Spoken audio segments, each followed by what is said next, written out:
और फिर तुमने इतनी सारी कहानियां जोड़कर मेघा के मर्डर की एक नई कहानी रची। उसी तरह जैसे एक शातिर क्रिमिनल लॉयर किसी को फंसाने के लिए रचता है। आर्यन, मैंने सपने में भी नहीं सोचा था कि तुम मुझसे झूठ बोलोगे।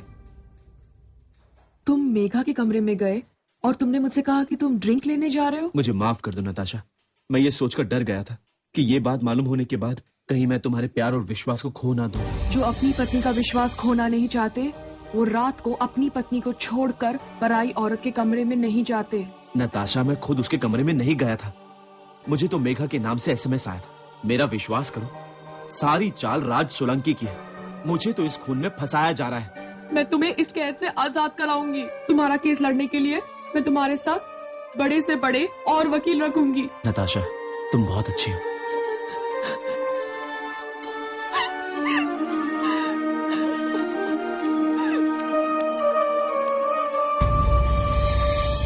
मिलकर आ गई अपने बेवफा पति से?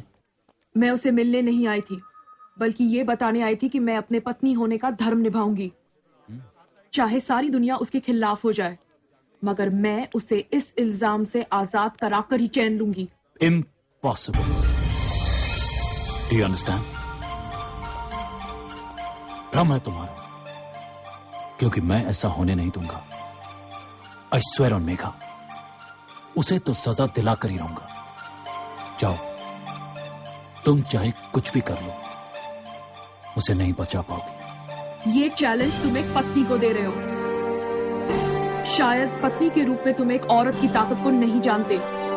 अगर वो ठान ले तो यमराज से भी अपने पति की आत्मा को ला सकती है। तुम तो एक इंसान हो।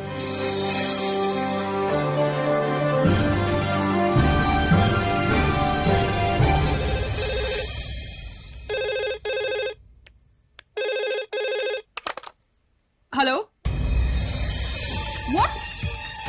ये क्या किया तुमने? मेरी बात सुनो ना। पहले ये बताओ कहाँ पे हो तुम? वहीं रुको, कहीं मत जाना। ओके, मैं अभी आ रही हूँ। आर्यन ने तुमने क्या किया? जेल से भागकर तुमने कानून की नजरों में अपने जुर्म को और भी पक्का कर दिया है। नताशा, इसके अलावा मेरे पास कोई और चारा नहीं था। राज सोलंकी ने मुझे अपने जाल में बुरी तरह फंसा दिया। इससे पहले कि पुलिस मुझ तक पहुंचे, हमें ये देश छोड़कर भाग जाना चाहिए। चलो।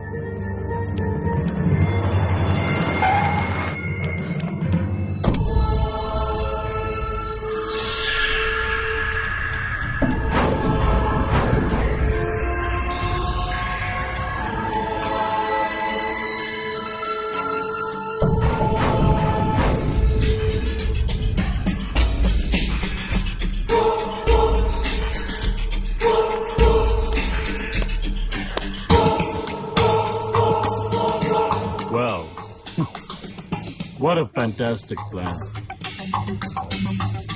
लेकिन देश छोड़कर भागने की इतनी जल्दी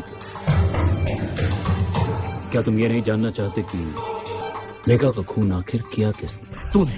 खून तूने किया। सही जवाब। मेघा का खून मैंने किया। और अब अगला सवाल, ये खून आखिर मैंने क्यों किया? मेघा की दौलत के लिए।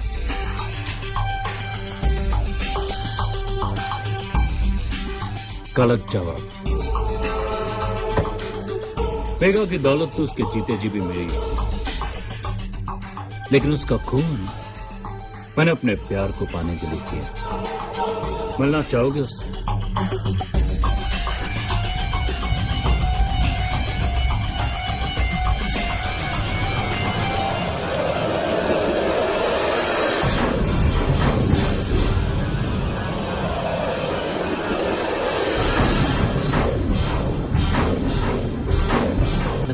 तुम? हाँ, नताशा, तुम्हारी पत्नी। आजकल किसी पर भी भरोसा नहीं कर सकते। लेकिन ये कहानी बहुत पुरानी है। हम दोनों एक दूसरे को कॉलेज के दिनों से जानते थे। प्यार करते थे हम दोनों एक दूसरे से। हमने शादी के सपने भी देखे थे। क्या?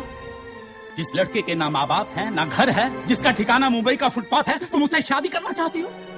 डैड, मैं उससे प्यार करती हूँ। बेटा, ये प्यार एक सिगरेट की तरह है। जो आग के शोले से जलकर शुरू होता है और राख की सूरत में खत्म हो जाता है। क्या ये आपका आखिरी फैसला है? हाँ, ये मेरा आखिरी फैसला है। फिर नताशा के पिता ने उसकी शादी तुमसे करी। बस उसी दिन मैंने तय कर लिया कि अब जिंदगी में बहुत बड़ा आदमी बनूंगा। मेघा एक बहुत बड़े इंडस्ट्रियलिस्ट की बेटी, लेकिन मेरे लिए सिर्फ ऊंचाई तक पहुंचने की सीढ़ी। बहुत प्यार किया मैंने उससे, नहीं, प्यार का नाटक किया। फिर हम दोनों की शादी हो गई। शादी के बाद उसके पिता के बिजनेस में पूरी तरह से जुट गया मैं। पिता की मौत के बाद पूरा बिजनेस मेरे हाथ आ गया।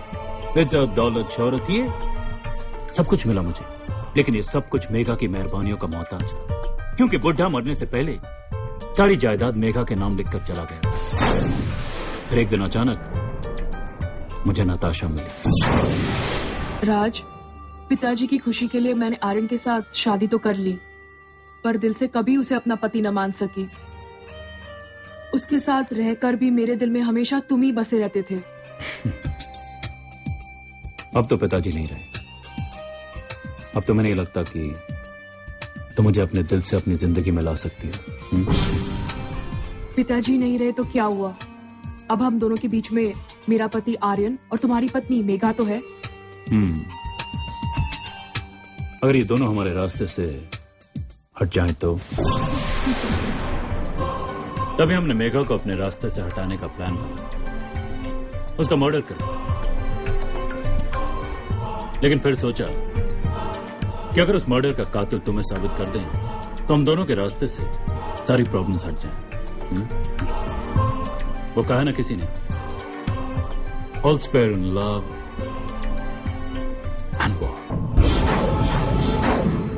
मुझे पता था कि खूबसूरत लड़कियां तुम्हारी कमजोरी है। तुमने जब मेघा को समुद्र से बाहर आते हुए देखा, वो कोई इत्तेफाक नहीं था। मैंने मेघा को समुद्र की तरफ जाते हुए देखा था, इसलिए जानबूझकर मैं तुम्हें वहां पर ले गई ताकि तुम उसे देखो और अट्रैक्ट हो सको। और बॉनफायर वाली पार्टी में तुम्हें उसके साथ अकेला भी छोड़ दिया, मेघा के दिल में डर पैदा करने कि उसके पीछे कोई पड़ा हुआ है। वो चिट, मेघा तुम मेरी हो, सिर्फ मेरी, मैंने भेजी थी। मैंने ही मेघा को प्राइवेट नंबर से SMS भेजा कि अगर तुमने राज सोलंकी को नहीं छोड़ा तो मैं उसे मार दूंगा। लेकिन बहुत होशियारी से, किसी को शक न हो कि उस पर हमला हुआ है। फिनिश। मुझ पर मेघा का विश्वास और बढ़ेगा, इसलिए मैंने अपने आदमी से अपने आप पर अटैक कर। मुंबई की फैक्ट्री में आग मेरे एक आदमी ने लगाई थी, क्योंकि प्लान के हिसाब से मेरा मर्डर के वक्त रिजॉर्ट से दूर होना बहुत जरूरी है। हमने एक काम और भी किया था, मैंने तुम्हारा मोबाइल फोन भी बदल दिया था। और मैंने मेघा का सिम कार्ड। मर्डर के बाद मैंने तुम्हारा मोबाइल फिर से बदल दिया था। इसलिए न ही तुम्हारे मोबाइल पर कोई मैसेज था और न ही मेघा के मोबाइल पर किसी कॉल के आने की कोई रिपोर्ट। हाँ, लेकिन मैंने उसे फोन जरूर किया था। दरवाजे पर नॉक सुनकर जब तुम भागे थे, तब तुमने ये नहीं सोचा था कि अगली बार तुम मेघा की लाश को देखोगे। तुम यहाँ इस वक्त? क्यों? रात को सिर्फ दूसरों के पति आते हैं तुम्हारे कमरे में? आर्यन कहाँ है? देखो नताशा, तुम यहाँ से जाओ। क्यों? मैं जल्दी आ गई, तुम्हारी हवस की आग बुझी नहीं? देखो मेरे पति आने वाले हैं, तुम यहाँ से जाओ। ये तो और भी अच्छी बात है, उन्हें भी तो पता चले कि भोली भाली दिखने वाली उनकी पत्नी रात को दूसरे मर्दों के साथ कैसी रंगरलियां मनाती है। मैंने नहीं बुलाया था आर्यन को, वो खुद आया था मेरे कमरे में। तुझ जैसी औरतें मर्दों को बुलाती नहीं है, बल्कि खुद को मजेदार खाने की तरह सजाकर उनके सामने पेश कर देती हैं, और मर्द उसमें मुंह मारने के लिए बेकाबू हो जाते हैं। एक शादीशुदा मर्द जब कुछ भी देखकर अपने मुंह से पानी टपकाने लगे, तो किसी दूसरी औरत को कसूरवार ठहराने से पहले उस मर्द की पत्नी को आईने के सामने खड़े होकर ये देखना चाहिए कि उसमें क्या कमी है। कमी सिर्फ एक है, पत्नी तुम जैसों की तरह बिस्तर पर बेशर्म नहीं हो सकती। ये तुम कह रही हो जब अपनी सहेलियों के पतियों के साथ सोने का प्लान बना रही थी? जिस दिन तुम लोग हस्बैंड पेयरिंग का चिट निकाल रहे थे, उस दिन इत्तेफाक से मैंने तुम लोगों को देख लिया था। और फिर तुम जब किसी के पति के साथ सो सकती हो, अपने पति को अपनी सहेलियों के साथ सुला सकती हो, तो वो किसी तीसरे के पास जाए, तुम्हें क्या फर्क पड़ता है?